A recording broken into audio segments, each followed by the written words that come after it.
کوئی شخص اگر سحری میں اتنی تاخیر کر بیٹھے کہ اذان شروع ہو جائے تو اس کے بارے میں کیا حکم ہے؟ اس کے بارے میں حکم یہی ہے، ابو داؤد کتاب الصوم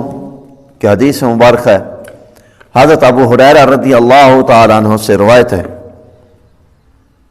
آپ فرماتے کہ حضور نبی اکرم صلی اللہ علیہ وسلم نے فرمایا، اذا سمع احدکم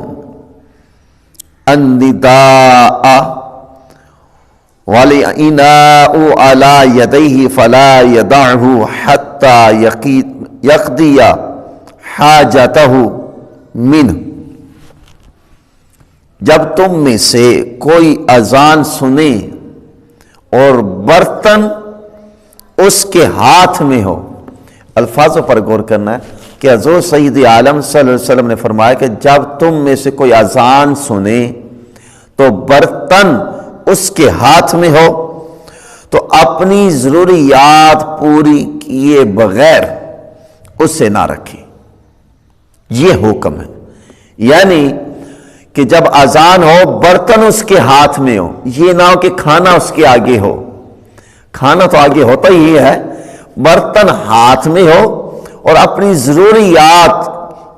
پوری کیے بغیر اسے نہ رکھے۔ اس حدیث مبارک کی روشنی کی سحری میں تاخیر اور افطاری میں جلدی کرنا سنت ہے۔ سحری میں تاخیر اور افطاری جلدی کرنے کا حکم اس لیے دیا گیا کہ اس میں کئی حکمتیں پوشیدہ ہیں۔ انسان بھوک پیاس کی شدت سے محفوظ رہتا ہے اور روحانی فیوز و برکات رب کائنات کی طرف سے اپنے بندے پر نازل ہوتی ہیں، اور حضور نبی اکرم صلی اللہ علیہ وسلم نے اپنی امت کو تلقین فرمائی کہ سحری ضرور کیا کرو، خواہ ایک پانی کے چند گھونٹ سے کرو یا خواہ کھجور کے کچھ ٹکڑوں سے کرو، تو سحری لازمی کرو۔ اسی طرح افطاری جلدی کرنے کی حکمت یہ کہ اس طرز افطاری سے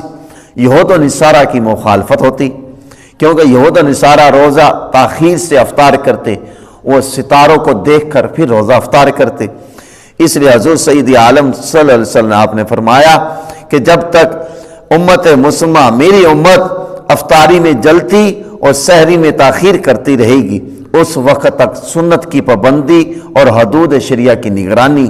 کی وجہ سے خیریت اور بھلائی پر قائم رہے گی۔